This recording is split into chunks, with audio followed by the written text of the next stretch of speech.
दर्शन देने लगे। इन्हीं अनुभव से आगे बढ़ा। अब 2 करोड़ संख्या पूरी हुई।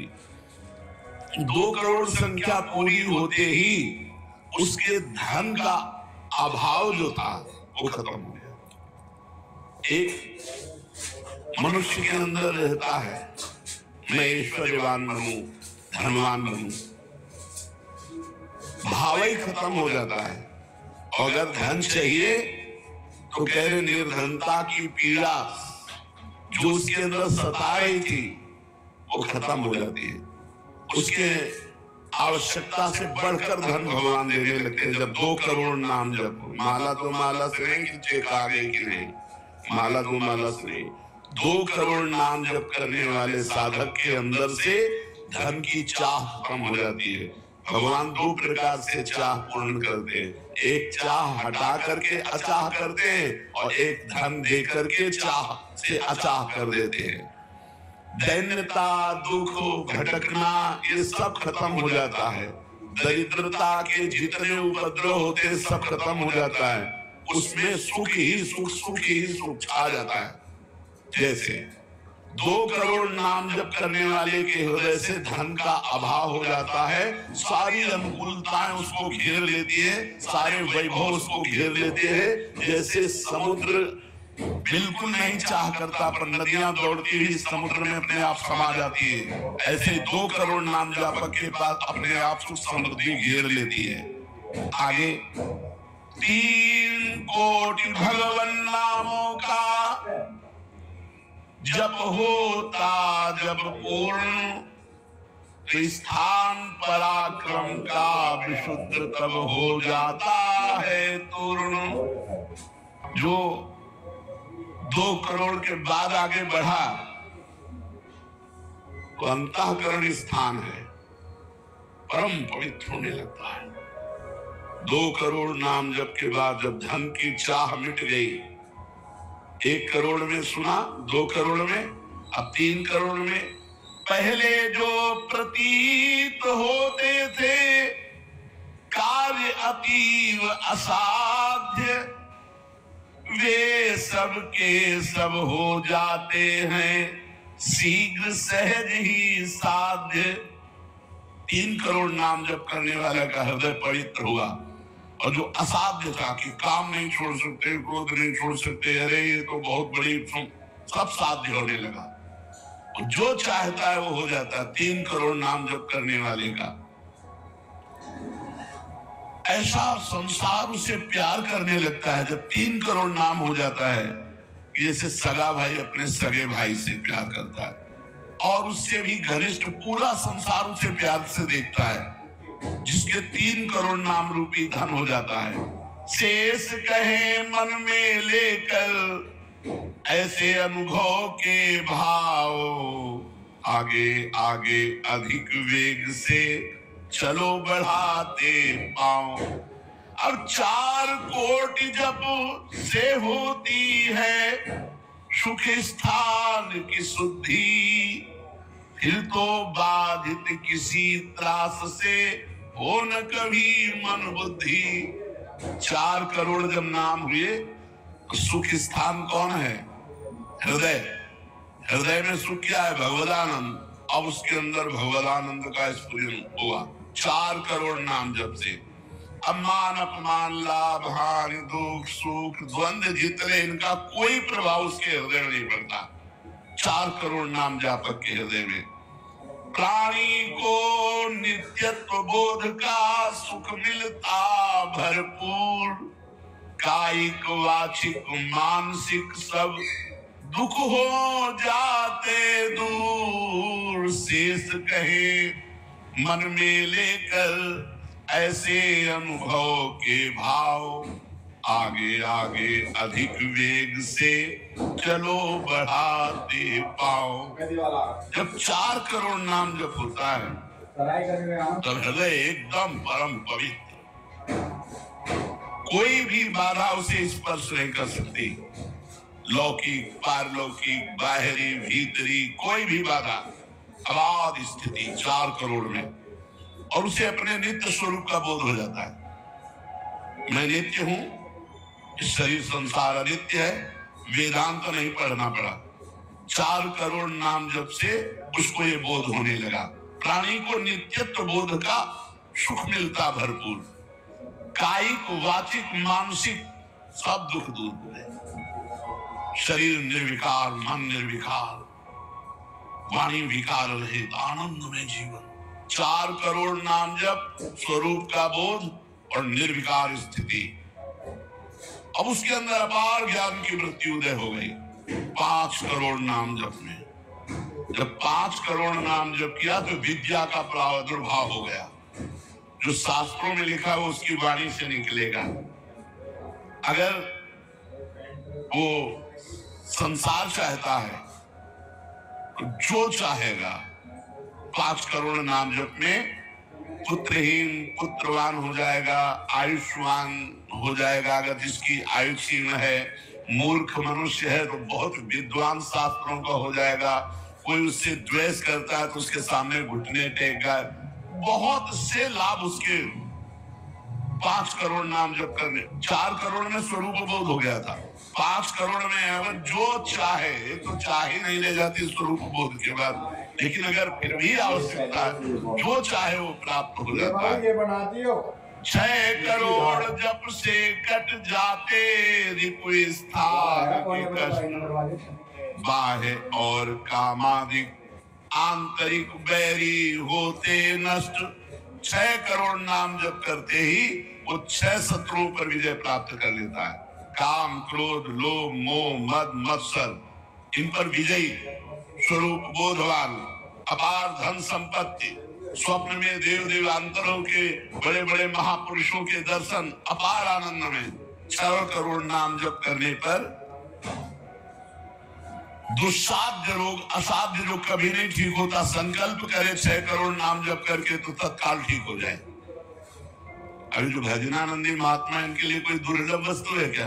तो 6 करोड़ नाम इस नाशवान शरीर के लिए लगावे। ब्रह्मास्त्र का प्रयोग मच्छर मारने के लिए है। जब तक जीना है तब तक तो जी। 6 करोड़ नाम से भगवान की प्राप्ति करेगी कि इसे 7 करोड़ नामों के जप का जब पूर्ण होता विधान, नाम उसके जप हुए तो उससे विशुद्ध होता है तत्क्षण जाया स्थान। अब त्रिभुवन में कोई कामिनी उसे आकर्षित नहीं कर सकती। यहां से लेकर के अप्सरा, देवलोक, ब्रह्मलोक तक की अब उसको आकर्षित नहीं कर सकती। परम पवित्र भाव उसके अंदर में, जहां कामिनी का प्रवेश ही नहीं। भारी से भारी प्रतिकूलता, भारी से भारी अनुकूलता भगवान नाम नहीं छुड़ा सकती। 7 करोड़ नाम जापक की ऐसी स्थिति हो गई कि घनीभूत गाढ़ नाम में डूबा हुआ है। विश्व की अप्सराएं भी एक साथ उसको मोहित करना चाहे तो नहीं मोहित कर सकती हैं। एक दूसरे को आपस में देते मोद अमन। बड़े बड़े महाभागवतों का प्रगट में मिलन शुरू हो गया। जैसे देवर्षि नारद जी, सनकादि जी, वो उनसे बात करते हैं। वो आनंद मोद में डूबा हुआ भगवान के आनंद मोद में उनको डुबाता है और वो उनको डुबाते हैं। अब 8 कोटि जप से होता है शुद्ध मृत्यु का स्थान। बाधा दूर अकाल मृत्यु की होती आयु महान। पूर्ण आयु पाकर साधक नर साधन में हो लीन। आत्मराज्य के सिंहासन पर हो जाता आसीन। जो 8 करोड़ नाम जप किया तो मृत्यु का भय खत्म हो गया। वैसे वो दीर्घायु होगा क्योंकि अकाल मृत्यु का नाश हो जाता है भगवान नाम जप करने से, लेकिन शरीर से संबंध उसका नहीं रह गया। वो आत्मस्वरूप में स्थित आत्म सिंहासन पर हर समय विराजमान रहता है। 8 करोड़ जिसका नाम हो जाता है, जप हो जाता है, वो पूर्ण आत्मज्ञानी महापुरुष शरीर, संसार, लोक, व्यवहार, काम, क्रोध, मोह, मद, मत्सर सबसे दूर निर्विकार परमात्मा स्वरूप हो गया। 9 करोड़ जब पूरा हो जाता है जप का मान, तब उससे अत्यंत शुद्ध होता धर्म स्थान। सगुण रूप में मंत्र देवता का हो जाता साक्षात्कार। अब जो आप प्रेम धर्म में चले थे, भगवत धर्म में चले थे, अब वो शुद्ध साक्षात्कार का समय आ गया। नाम का अधिष्ठात्र देवता सामने प्रकट हो जाता है। जैसे राम राम तो राम प्रकट हो जाएंगे, राधा राधा तो राधा। नाम जप करो, लिखा तो संख्या से, अगर धुआंधार जपो तो जब हो जाएगा तो श्री जी अपने आप मिल जाएगी। गिनती कौन करे? आप लोगों को गिनती आती हो तो गिनती कर लो अपने, तो धुआंधार की गिनो तुम जब हम रहे। प्रभु से कहते हैं गिनो तुम जब हम रहे। हमें पता है तुम बेईमानी नहीं करोगे कि संख्या में बेईमानी आप नहीं करोगे, जपले में बेईमानी हम नहीं करेंगे। धुआंधार जपो रात दिन। अभी देखो हाय हाय, इधर ये पीला वो पीला, ये समस्या। भगवान का नाम पकड़ करके जपो, देखो क्या क्या नहीं मिलता। नाम रूपी धन को तो भूले हुए हो और इधर उधर बेईमानी छल कपट से चंद रुपए, चंद धन, चंद सुख, इनमें विश्राम मिलने वाला है। सगुण रूप से भगवान का साक्षात्कार 8 करोड़ नाम जप करने वाले को। तब बोले भगवान कितने में मिलते हैं? तो संख्या में सुन लो, 8 करोड़ में साक्षात सामने सिया राम, राधे श्याम, शिव पार्वती, जो चाहोगे वो खड़े हो जाएंगे। 8 करोड़ नाम जप करो और वो वाणी का सत्य वक्ता हो जाता, जो बोलेगा वही होगा। 8 करोड़ नाम जप करने वाला साधक जो बोलेगा, जाओ तुम्हारा मंगल हो जाए, मंगल हो जाए, जाओ तुम्हें भगवान का साक्षात हो जाए। ऐसे साक्षात्कार होता है। तब वो भगवत साक्षात्कार के योग्य हो गए, उनकी वाणी सत्य हो गई और उनके सुख का वर्णन नहीं किया जा सकता। 9 करोड़ नाम जापक के हृदय में जो सुख उदय हुआ उसका वर्णन नहीं किया जा सकता। अब जब 10 करोड़ जप का पूर्ण विधान हो जाता तो दोष रहित अत्यंत शुद्ध हो जाता कर्म स्थान। अब संचित कर्म भस्म हो गए, नवीन क्रियमाण भस्म हो गए, प्रारब्ध भोगने की क्षमता आ गई। कितने? 10 करोड़ नाम जप, खत्म खेल।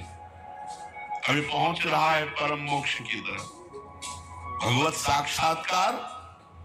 इसके बाद जो नाम जप हो रहा है उससे संचित प्रारब्ध सब क्रियमाण सब समाप्त। भगवत दर्शन और नाम जप बढ़ा, ये सब समाप्त। उसके हृदय में इतना आनंद है, इतना अपार आनंद, क्योंकि भगवान का स्वरूप विराजमान है और अब जन्म होना नहीं है। तो आप कहोगे भगवान के दर्शन के बाद जन्म होता है क्या? बहुतों के लिए।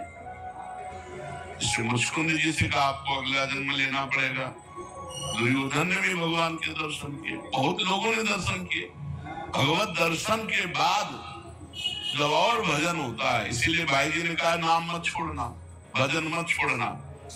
अब उसके हृदय के कायिक, मानसिक, वाचिक जितने भी कर्म संचित क्रियमाण प्रारब्ध सब खत्म, कर्म संस्कार सब खत्म। अब वो अपने भाव में, भाव स्वरूप में आत्म साक्षात्कार और इसके बाद भाव देह का प्रादुर्भाव। थक गई 10 करोड़ नाम जप, ये है करने से। और होने से जो कृपा से होता है, तो एक बार जिन नाम लिए हित सो होए अति दीन, ताको संग न छाड़हि रूप नो कर ली।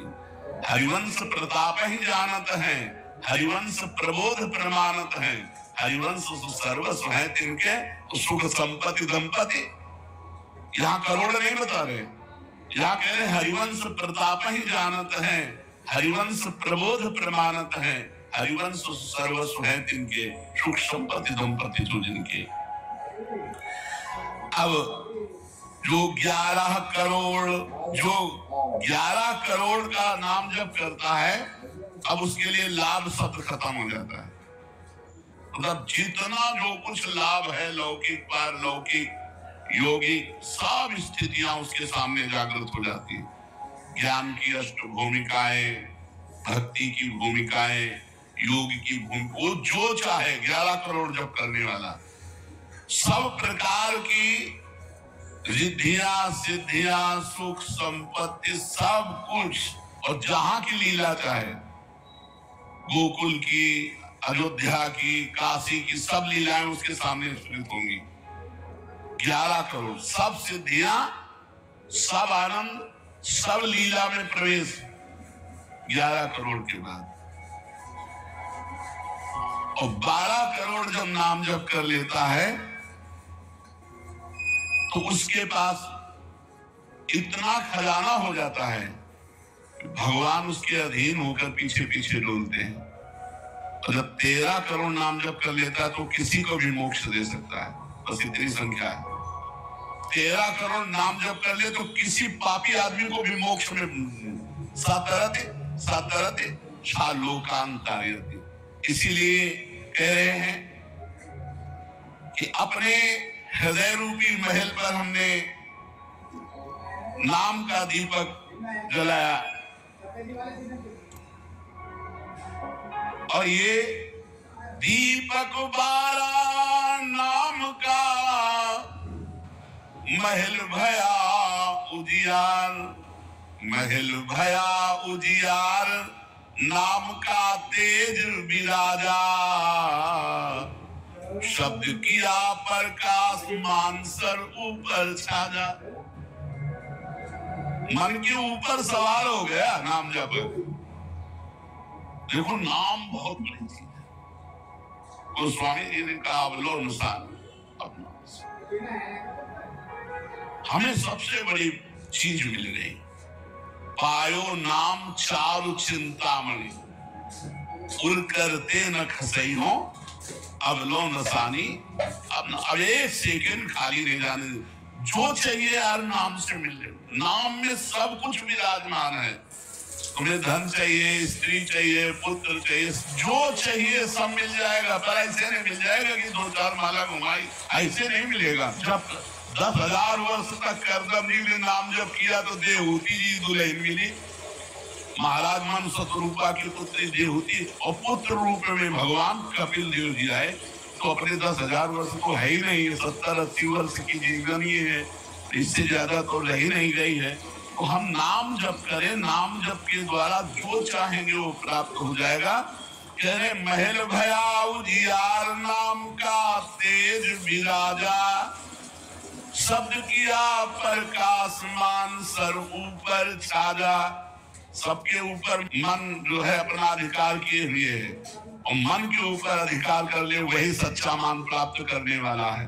नाम जापक मन के ऊपर अधिकार कर लेता है, और जे ही मन के ऊपर अधिकार किया, मन अधीन हुआ, तो 10 दिशा भई शुद्ध, बुद्ध भई निर्मल साची, छोटी कुमति की गांठ सुमति प्रगट हुए नाची। जो बुद्धि प्रकृति के अधीन थी, नाम जापक के परमात्मा में अधीन होने लगी। जो कुमति से जड़ चैतन्य की गांठ पड़ गई थी वो छूट गई और सुमति प्रकट हो गई। हर समय भगवान के नाम जापक को अन्य कोई साधन छूना भी नहीं पड़ता, अपने आप वो दिव्य बोध को प्राप्त हो जाता है। होत क्षतिसो राग दाग त्रिगुण का छूटा, सतोगुण रजोगुण तमोगुण तीनों गुणों से ऊपर हुआ। अब अद्भुत राग रागिनियों का आनंद ये अनहद नाद है। उसमें बहुत प्रकार के वाद्य बजते रहते हैं। घंटा की धुनी के साथ मंत्र चल रहा है, कभी बंसी धुनी चल रही, एक अद्भुत। अब ऐसे थोड़ी बंसी धुनी सुनाई देगी कि यहाँ घूम रहे हो, इधर उधर की बातें कर रहे हो, संसार का चिंतन कर रहे हो, बंसी धुनी सुनाई देगी? नहीं, बंसी धुनी नहीं सुनाई देगी। त्रिगुण माया का नाटक ये दिखाई देगा, प्रपंच दिखाई देगा। ये बहुत लाभ है नाम जप करने में। जो चाहोगे प्राप्त हो जाएगा नाम जप करने से। पलटू अंधियारा मिटी बाती दीनी तार, दीपक 12 नाम का महल भया उजियार। इसलिए मैं आसक्त मना पार्थ, भगवान में यदि आसक्त होना है तो एक नियम ले लो, उठते बैठते चलते फिरते जैसे गरीब आदमी धन कमाना दिमाग में रख करके वो मेहनत करता रहता है, ऐसे नाम रूपी धन इकट्ठा कर लो, जो चाहोगे प्राप्त हो जाएगा, जो चाहोगे। किसी ने कहा कि हम ब्रह्मचारी हैं, आजीवन ब्याह नहीं करेंगे, लेकिन बुढ़ापे में हमारी सेवा कौन करेगा? तुम्हें भरोसा नहीं प्रभु का। ये सोचना कि बुढ़ापे में हमारा क्या होगा, ये अविश्वास है, शरणागति में कलंक है। अरे जोई जोई प्यारो करे सोई मोहि भावे, जैसे मुझे प्रभु रखेंगे वैसे मैं रहूंगा। मेरी चाह नहीं कि प्रभु हमारी ये व्यवस्था कर दे। सच्ची कहते हैं जिन्होंने भगवान का भजन किया उनकी बुढ़ापे में ऐसी सेवा हुई कि अपना बेटा सेवा नहीं कर सकता। पक्का समझो, ऐसी सेवाएं हमने वृंदावन में रहे, हमने देखा है। इन्होंने एक भी शिष्य नहीं बनाया, जीवन भर किंचन से रहे, कभी बैंक में गए ही नहीं होंगे जीवन में, और जरा सा कपड़ा पहनना, मांग के खाना। उनकी बुढ़ापे में ऐसे सेवा हुई कि कर कमल में हाथों में सोच कराई जाती थी। अरे और कोई करे न करे, क्या भगवान नहीं है जिनकी हम शरण में हैं? माधवदास बाबा जगन्नाथपुरी में जब बार बार सोच संग्रहणी रोग में, तो आँख खोल करके देखा कि जहाँ दुर्गंध युक्त कुटिया थी वहां सुगंध हो गई, और देखा कि एक नौ किशोर पीतांबर बांधे हुए समुद्र से लंगोटी धो के ला रहा है। जब सामने आए तो देखा जय जय भगवान जगन्नाथ स्वयं, उनका प्रभु आप ऐसा कार्य, मल भरी हमारी लंगोटी धो रहे, तो उनका तुम्हारा कोई है क्या? बोले प्रभु आपके सिवा कोई नहीं। बोले जिसका मेरे सिवा कोई नहीं होता तो फिर मैं ही तो सेवा करूंगा। स्वयं जगन्नाथ भगवान माधवदास बाबा की लंगोटी धोए। एक जगन्नाथ भगवान माधवदास बाबा की नहीं, अनेकों रूपों से अपने भक्तों का आज भी पोषण कर रहे हैं। हम अज्ञानी जीव जान नहीं पा रहे, हम व्यक्ति को समझ रहे हैं, वो मेरा भगवान स्वयं उस रूप में आकर हमारा भरण पोषण कर रहा है। इसलिए आजीवन एक नियम ले लो कि जवान से भगवान का नाम नहीं छूटेगा। तो हम सबसे प्रार्थना करना चाहते हैं, यदि आप अपना परमार्थ बचाना चाहते हो, भगवान के मार्ग में अग्रसर होना चाहते हो, तो किसी की भी निंदा मत कीजिए। किसी की भी निंदा अगर करोगे तो आपका परमार्थ रुक जाएगा, आपका परमार्थ रुक जाएगा। जो दूसरों का हित कर रहे हैं, जो निर्विकार है, हम लोग पाषाण से भी भगवान की, पत्थर से भी भगवान प्रकट कर देते हैं। तो फिर जिसने हमारे भगवान को भजा उनकी हम चरण वंदना क्यों नहीं करते? जो भगवान को भजे, भगवान को हमारा सर झुकना चाहिए। हम ये नहीं कहते कि तुम वहां जाओ, लेकिन उनका नाम आते ही आदर के सहित हम निंदा किसी। एक बार कोई राम बोले तो तुलसीदास जी कहते हैं, तुलसी जाके मुख से धो क्यों निसत राम, ताके पग की पग तली मोरे तन की काम। और वो राम को भजकर राममय हो गए। आप क्या समझते हो? थोड़ा सा आप धार्मिक बुद्धि को अध्यात्म में जोड़िए। अध्यात्म का तात्पर्य सर्वत्र विराजमान परमात्मा में एकाकार बुद्धि, तो आपको समझ में आ जाएगा। अरे क्रूर पापी में भी भगवान देखना है, फिर जो भगवान में हो गए हैं उनकी निंदा स्तुति। तो ये जो संतों की निंदा करते हैं, ये अपनी मानसिकता को दिखाते हैं। तो हम सबको चाहिए सत्संगियों को कभी भी किसी भी संप्रदाय के किसी भी संत की निंदा नहीं करनी। कोई भी जो भगवान को प्राप्त होता है वो उसी धरा को पहुंच जाता है, चाहे जहां से चले वो वही परमात्मा को प्राप्त हो जाता है। जो सच्चे संत हैं, तो तुम्हारी श्रद्धा हो या ना हो, उनका प्रभाव बदल देगा। अगर कहीं श्रद्धा कर लो तो बहुत जल्दी काम बन जाएगा, और श्रद्धा ना करने से जैसे आप सोए हुए हो, सूर्योदय हो गया है पर आपको भान नहीं है, और जब आंख खुलेगी तब आपको सूर्य का प्रकाश दिखाई देगा। ऐसे सच्चा संत मिल गया है और आपका परिवर्तन नहीं होगा। परिवर्तन तब होगा जब श्रद्धा की आंख खुलेगी, तब आपको प्रकाश दिखाई देगा। अगर हम श्रद्धा पूर्वक किसी संत का सेवन करें तो बहुत जल्दी परिवर्तन हो जाएगा, और अगर अश्रद्धा से भी सेवन करें तो श्रद्धा आ जाएगी, धीरे धीरे श्रद्धा आ जाएगी। पर किसी संत की बाहरी परिवेश से हम किसी संत की आंतरिक स्थिति को नहीं जान सकते। बाहरी परिवेश उनका संसारिक हो सकता है, लेकिन अंतर में उनकी बहुत ऊंची स्थिति हो सकती है। अंतर की स्थिति को कोई अंतर वाला ही जान सकता है। संतों को एकांत में रहकर मौन साधना करना ठीक है या लोक कल्याण के कार्य करना ठीक है? एक महात्मा परम सिद्ध शक्ति संपन्न एकांत में रहता है, लेकिन वहीं से जगत का मंगल करता है। सर्वे भवन्तु सुखिनः, सर्वे सन्तु निरामयाः, सर्वे भद्राणि पश्यन्तु मा कश्चित् दुःखभाग्। उसकी इतनी जोर की ऊर्जा शक्ति होती है, पूरे संसार के कल्याण करने के लिए उनके शरीर से परमाणु निकलकर जगत मंगल करते रहते। अगर ऐसे संत ना होते ना, तो जितना पापाचरण हो रहा है ना, भस्म हो जाए। ऐसी ऐसी मिसाइलें बनी है कि प्रांत का प्रांत आग लग जाए, नष्ट हो जाए। 2500 किलोमीटर दूर तक मार करने वाली अब जरा सा बुद्धि खराब हो जाए तो प्रांत का प्रांत नष्ट हो जाए। और होंगे, अभी भजन हो रहा है, अभी भगवत शांति का प्रचार प्रकाश संतों से हो रहा है। कुछ प्रचार कर रहे हैं, कुछ प्रकाश कर रहे हैं।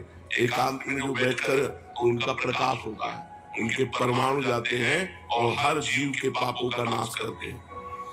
एक है कि जो एकांत में बैठ करके खूब भजन करते हुए सत्य संपन्न होकर जगत का मंगल करते हैं, और एक है जो भजन करते हुए दूसरों को उपदेश देते हुए दूसरों का मंगल कल्याण करते हैं।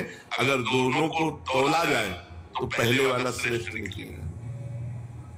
अगर दोनों का तोला जाए कि कल्याण दोनों में से किसके ज्यादा होंगे, तो उसके ज्यादा होंगे जो एकांत में बैठकर भजन कर रहा, मौन, कभी बोला नहीं, और उसमें जो भजन के परमाणु है वो जीवों का परम मंगल कर देंगे।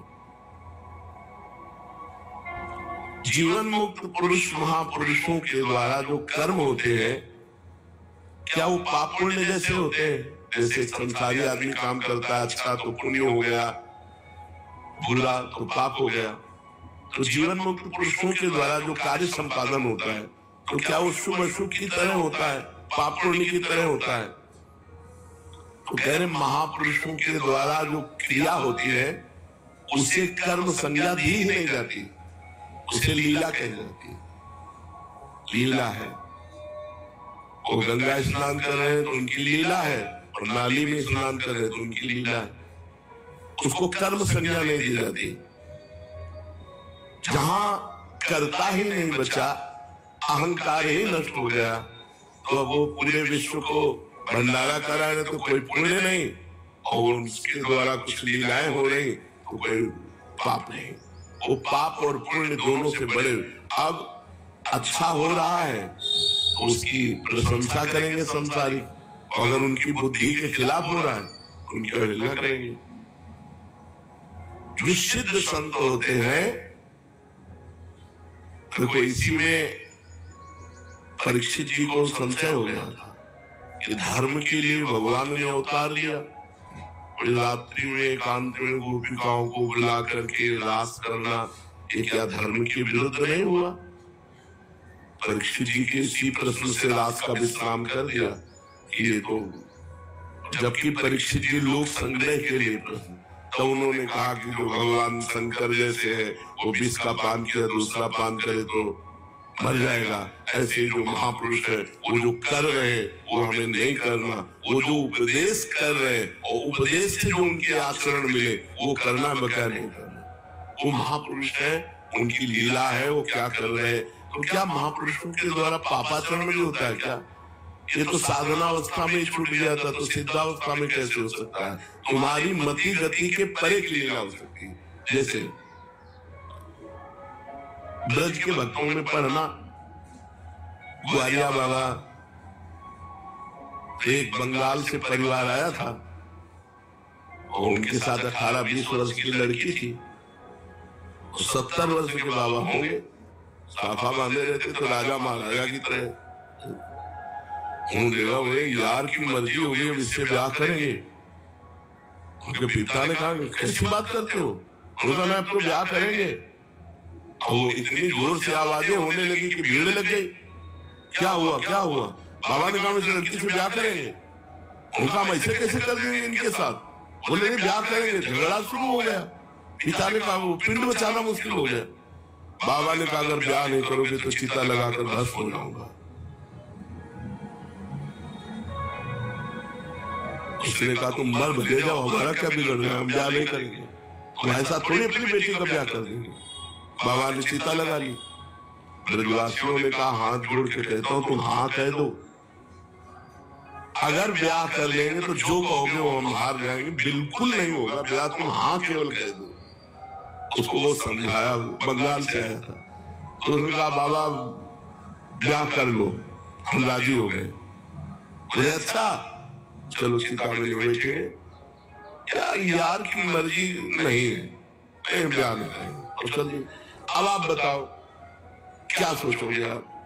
तो सिद्ध पुरुषों की कुछ ऐसी लीलाएं होती है जिनको समझ पाना बहुत कठिन होता है, बहुत कठिन होता है। हम तो बस उनके चरणों में नमस्कार करें कि उनके प्रति कहीं अपराध न बन जाए। तो संतों की कुछ ऐसी क्रियाएं होती है जो हमारी मानवीय धरा से ऊपर होती है, वो बालवत होती है, बिल्कुल निष्पाप होती है, निष्कलंक होती है। ऐसा नहीं है कि कहीं पाप कर्म बन जाए, पर उनकी क्रियाएं ऐसी होती है जो करता नहीं है, वो भगवान की एक वृत्ति जैसी उदय होती है। हमने देखा है ऐसे सिद्ध महापुरुषों के दर्शन में गंगा किनारे एक से उनको मस्त राम कहते हैं। कोई उनसे चारा कटवा रहा है, कोई उनसे पिसना पिसवा रहा है, कोई मसाला पिसवा रहा है, कोई बहुत पढ़ी लिखी प्रेम की। उसने देखा कि ब्रह्मघोष संपन्न महापुरुष है, वो मतलब कपड़ा लत्ता भी धो देते थे। बाबा मस्तराम कपड़ा बच्चों जैसा उनका स्वभाव। वो मिले तो आप ऐसा लगेगा कि हजारों बार मिल चुके। इतने परमाणु प्रेम के गले लगते हैं। और गुरु भाई आप कैसे ऐसे लगते हैं, हम जानते हैं क्या? और उनका व्यवहार ही ऐसा था, वो भगवत स्वरूप। उसने फिर उनके सामने कार्य रखा कि ऐसे संत से यदि संतान उत्पन्न हो तो जगत पूज्य। तो उन्होंने कहा कि देवी मस्त राम की मस्ती एक सीमा तक रहती है। चलिए वो समझ रहे थे कि बावरे हैं, उनका देवी मस्त राम की मस्ती एक सीमा तक रहती है और घर के बाहर निकल गए। उन्होंने खुद संतों से अपनी बात बताई। तो कुछ संत ऐसे होते हैं जो सीमा से ऊपर होते हैं हमारी बौद्धिक धरा से। हमें किसी की निंदा नहीं करनी। संतों के कहा जाता है चरण स्पर्श से ज्यादा पावर मिलता है। अगर चरण स्पर्श न करावे तो उनकी चरण रज ले ले, नहीं पूरी भावुकता नहीं। संतों के शरीर से भागवतिक परमाणु निकलते हैं, क्योंकि हर समय भजन में रहते। तो हाथों की अंगुलियों के पूर्वों में आगे और चरण तलवे में और चरण के अंगूठे अंगुलियों में, यहां से विशेष ऊर्जा शक्ति निकलती है उनकी भजन की। इसीलिए विद्युत परमाणु जैसा काम करती है चरण रज, बिजली जैसा काम। क्योंकि तलवे में और चरण के अंगूठे में वो स्पर्श हुई चरण रज विशेष। पैर छूने से लाखों गुना लाभ चरण रज से मिलेगा। उनकी चरण का चिन्ह बना। चल रहे हैं आगे, कहीं ऐसा सौभाग्य हो कि पानी में हम जाके गए, चरणों सीधे मिल रहा। चरणों में अपने को बहुत सौभाग्य कई बार ऐसे मिले। पैर के अंगूठे में सबसे ज्यादा परमाणु होते हैं संतों के। अतः जहां जहां संतों के चरण स्पर्श होते हैं वहां वहां की रज पूरे शरीर के विद्युत को उस रज में, उनके शरीर में जो ऊर्जा शक्ति भजन की उस रज में, इसलिए उस रज का। और यहाँ वृंदावन की रज तो महारानी जी की चरण रज है। सद्यो वसीकरण चूर्ण मनंत शक्ति कमलाधिका शरण रेणु मनुष्य रानी। रोज चरण वंदना वृंदावन की करके और रज लगावे, बहुत लाभ प्राप्त होगा। जो रोज रज का सेवन करता है उसके अंदर भागवतिक परमाणुओं का समावेश हो जाता है। और वो परम पवित्र हो जाता है। ऐसा कोई तीर्थ से भी पवित्रता नहीं मिलेगी जैसा भक्तों की चरण रज से। भगवत दर्शन का सर्वोत्तम उपाय क्या है? भगवान के दर्शन करने का सर्वोत्तम उपाय क्या है? भगवत दर्शन का सरल और सर्वोत्तम उपाय दिन रात उनके नाम का जप करो और एकांत में रो, भगवान मिल जाओ। दिन रात नाम जप करो और भगवान की रुदु सुस्वरम लाजन कृष्ण दर्शन लालसा, बिन रोए किन पाइया प्रेम प्यारा भी। लाडली जी ने राधा माधव चिंतन में लिखा हुआ है, एक गोपी ने पूछा श्री कृष्ण प्राप्ति का उपाय किशोरी जी क्या है? तो किशोरी जी ने कहा, हमने तो केवल आंसुओं को ही समझा है, केवल आंसुओं को ही समझा है प्रीतम की प्राप्ति का उपाय। जो रो रो करके नाम जप करता है, पुकारता है, रोता है, भगवान उसको दर्शन देते हैं। दूसरे नंबर की बात है कि तुम दर्शन के लिए व्याकुल कितना हो। जब तुम्हें न खान पान अच्छा लगे, न सोना अच्छा लगे, कुछ अच्छा ही न लगे, इतनी व्याकुलता की जीना भी अच्छा नहीं लगा। रात दिन नाम, थोड़ा प्रयास, 10,000 वर्ष वाला प्रयास, और 80 साल के हैं, 80 में 20-30 वर्ष तो सोने के रख लो, क्योंकि अधिकतर बाल्यावस्था ऐसी चली गई। अब जवानी में अगर होश आ जाए और नाम जप कर ले, इसी से भगवत प्राप्ति हो जाएगी। ऐसा रोज आने लगता है कि आज भगवान मिलेंगे, आज भगवान मिलेंगे। जब भजन परिपूर्ण होने लगता है, भगवान को मिलना होता है, तो ऐसा लगता है आज भगवान मिलेंगे, आज भगवान, आज तो पक्का मिलेंगे। भगवान मिल जाते हैं। भगवान फिर कोई न कोई रूप रख करके आते हैं और वो अनुभव कराते, मैं हूँ, देखो मैं हूँ।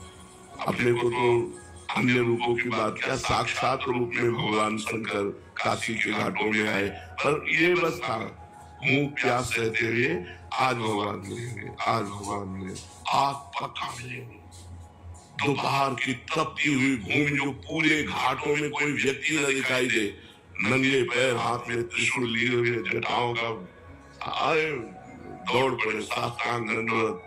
उस आनंद का क्या वर्णन।